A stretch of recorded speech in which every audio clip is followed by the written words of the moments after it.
மதுவிலக்கு அவர் பண்ணுற அந்த பேரணி நடக்கிற பேரணி வந்து ரொம்ப அதிகமாக பாடுறது.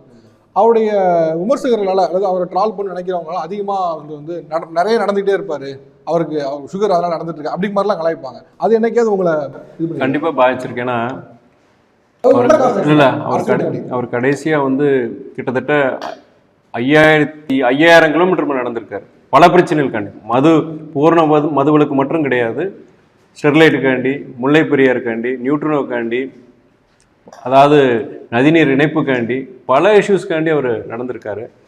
அவர் கடைசியில் நடந்த நடைபயணம்லாம் பார்க்கும்போது ப்ரெஷர் பிபி வந்து ரொம்ப லோவாகி சில சமயம் நடக்க முடியாமல் அந்த ஓரத்தில் அந்த மரத்துக்கடியிலே படுத்துக்கிட்டு கடைசியாக இருந்த இடம். அப்போ தான் எல்லாரும் சொன்னாங்க, இனிமேல் வந்து நடைபயணம் வேண்டாங்க, முடியாது, உங்களால் முடியல அப்படின்னு சொல்லும்போது டாக்டர்ஸ் அட்வைஸ் பண்ணாங்க, உங்கள் ஹார்ட்டுக்கு வந்து ரொம்ப லோடு கொடுக்குறீங்க, ரொம்ப ஸ்ட்ரெயின் பண்ணுறீங்க அப்படின்னு சொல்லி கூட ரொம்ப அவர் உடலை வந்து கெடுத்திருக்காரு. அந்த நடைபயணங்கள் வந்து சுகமானது கிடையாது. அவர் காலெலாம் பார்த்தீங்கன்னா நைட் பார்த்தீங்கன்னா புண்ணாகி ரத்தமாக வந்து அதில் கட்டு போட்டுட்டு தான் ஷூக்குள்ளே போடும். அதில் வெளியில் சொல்கிறது கிடையாது. சொன்னால் நிர்வாகி, நம்ம தொண்டர்கள் நிர்வாகியில் ரொம்ப மன அதிர்ச்சி, ரொம்ப கஷ்டப்பட்டுருவாங்களேங்கன்னு சொல்கிறது கிடையாது.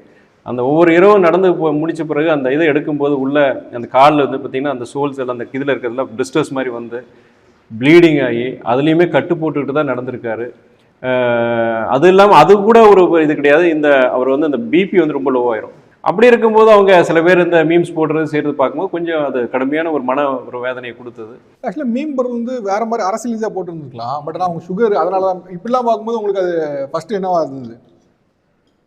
அது அதாவது எப்படின்னா இன்னைக்கில் கிடையாது, நம்ம கிட்டத்தட்ட லாஸ்ட் வந்து அவர் அரசியல் வந்ததுலேருந்து பார்க்கும்போது அவருடைய அரசியல், அவருடைய பொதுமக்களுக்காண்டி அவருடைய ஆற்றிய உரைகள், பிரச்சனை, போராட்டங்கள் எல்லாம் பார்க்கும்போது செய்யும்போது நல்லா மேலே வரணும், நல்ல உயர்வான இதுக்கு வரணும்னு நினைக்கிறவங்க இருக்காங்க.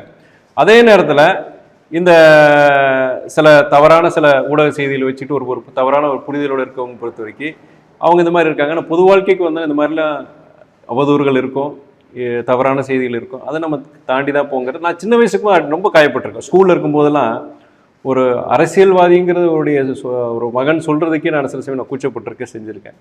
பட் அதுக்கப்புறம் ஒரு கட்டத்துக்கு அப்புறம் நான் அது இன்ஃபேக்ட் இப்படி ஒரு தந்தை நம்ம இருக்கிறதுக்கு நம்ம பெருமைப்பட்டிருக்கேன். ரொம்ப அது பாக்கியம் நினச்சி நான் இது பண்ணியிருக்கேன். நான்